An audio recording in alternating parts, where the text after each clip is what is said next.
Yeah, let's go ahead and start off with the second video. Who knows what the heck I'm gonna do? I'm gonna talk about something that my uncle once told me. All right, roll title sequence. I don't really have a title sequence, but I just wanted to say that. What's interesting to me is, have you ever looked back on something in life and realized that you got good advice, but at the time you were just too ignorant and or immature to understand that it was good advice? Like when someone tells you, you better not eat that soap, and you think to yourself, old man, you have no idea what deliciousness is. It's awful. So like, what I'm getting at is just in my situation, what happened to me once was my uncle came to me when I was fresh out of high school, and I remember the words he told me. He looked me straight in the face and he's like, don't worry too much about trying to find the perfect job. You're going to end up doing something you hate so that way you can keep the things you love. And the first thing I thought, being the, just overwhelmingly wisdom endowed young sage that I was, endowed with such great wisdom, that I said, or not said, but I thought to myself, you know what? That sounds like a total defeated man's mantra. I'm going to completely ignore you and pretend that you never said that, because my opinion of you is now less because you said that to me. And in all honesty, like, that actually was my train of thought.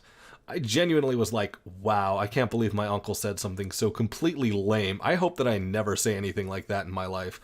But as I got older, I began to realize that there's a lot of truth to that. It's actually good advice. It's something where I think that there's so often that we feel shoehorned or bottlenecked into the whole idea of, if you find something you love, you will never work a day in your life kind of mentality, that we never actually give reality a check. We kind of try and live in this fantasy world like, someday I'm going to find a job that doesn't require me to ever really work, and I'm just going to become the next ninja on the Twitch channel, and then all of a sudden I'm going to be making the billions of dollars and everybody will love me and I'll get tons and tons of money. But in reality, it doesn't work that way. And, I've been doing the Twitch thing for over a year now, and frankly speaking, I get lucky to make like enough money to cover my internet bill, which isn't very much. But anyway, all I'm getting at is there's a lot of times where you can sit there and have these lofty aspirations, trying to believe that you will become someone great, or that greatness is just waiting around the corner and you were just the person who will find those perfect next whatever it might be in order to become famous. Or you're just waiting until, oh, once I get that new phone and I can start recording things, I'm going to become a new IRL streamer. Or I just can't wait until I get that new computer, then I'm going to be a Twitch streamer and I'm going to make the billions. Realistically, as long as you are willing to, as sad as this sounds, hang up on your dreams, then it's fine to go after them for a bit. But at some point you have to face reality and understand that that's not exactly what's going to happen. So, for example, in my life, there was one point in time where I had tried everything I could do to avoid joining the military, because I was one of those people where I flunked out of college and I was sitting there taking any odd end kind of job that I could ever get. And I was thinking to myself, this next job's going to be the one. Like when people talk about the one, they mean the wife. But to me, I meant the job, the one that doesn't feel like work. The one that pays mega bucks and is super fun. I was like one of those people where I was super ignorant and I genuinely thought that somehow I would get that kind of job that I wanted. And so I tried out all kinds of jobs. I was a sushi chef. I worked at a UPS store. I was once even downtown in the factories, pretending that I knew what I did with some giant machine that leaked oil out the bottom and we had to plug it up with towels. It was really kind of gross. I actually did not like that job at all. It was terrible. And to be completely honest, I much more enjoyed when I was actually in the military. But anyway, my thing was, before I joined the military, I thought to myself, oh, the military's so evil, I don't want to do it, it's going to be awful, I'm going to have to run every day, and then I'm going to have to work out, and I can't be fat and lazy, which is all that I really wanted to do with my life.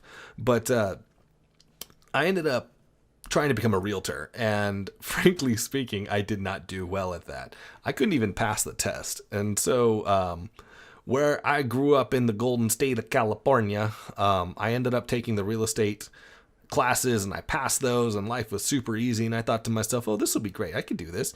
And then I took the test and I flunked it real hard. Like, you need a 75 to pass, and I think I got like a 42 or something like that. And I was like oh no, it's finally happened. I'm a moron.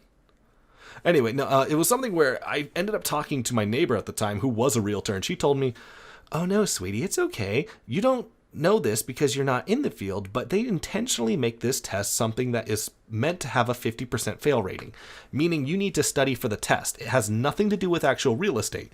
And by the questions that were on there, I completely understand why she said that.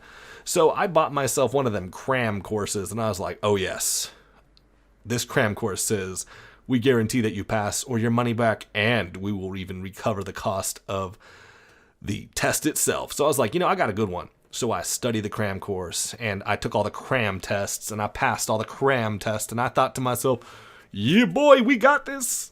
So I stroll up into the big building ready to take that test again, and out of a passing score of 75, so the test was out of 100, I needed 75 to pass.